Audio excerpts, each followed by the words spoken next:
All right, this is IM2. We are on page 174. And we are given this problem. We are given that triangle CAB is congruent to triangle BDC. I'm going to go ahead and color those. So CAB. So I'm going to highlight this triangle in green so that we can keep track of our triangles. And it is congruent to BDC. That feels like you could have probably guessed it, but we'll go ahead and highlight it anyway.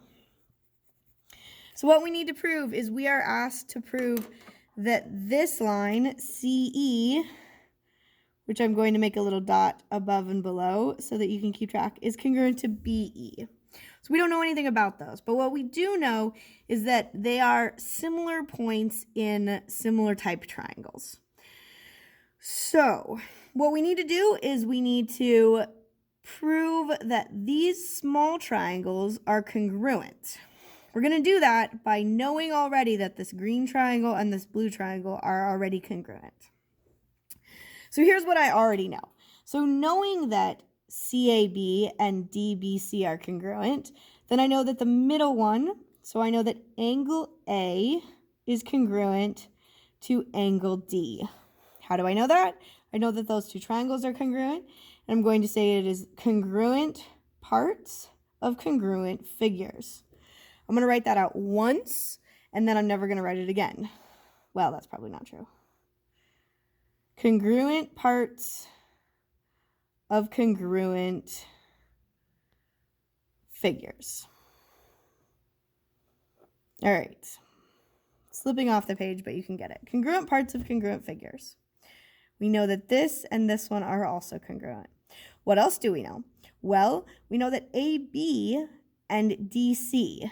AB and DC. So line AB is congruent to line DC. Congruent parts of congruent figures. All right, so we have a line and angle. I either need another side or I need another angle. Since I don't have another side, I don't know anything about this chunk right here or this chunk or this chunk, but I do know that this angle right there and this angle right there are always congruent. Angle AEB is congruent to angle DEC. Notice here I used 3 letters, and here I used 1 letter. You're only allowed to use 1 letter if it's extremely clear that there's only one angle you could possibly be talking about. There is multiple angle E's, so I could not use just an E. Why do I know these two are congruent?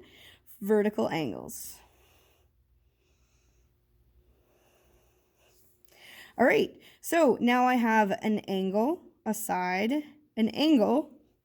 The side, by the way, is this one right here. It's clear from the picture. So that means I know that triangle ABE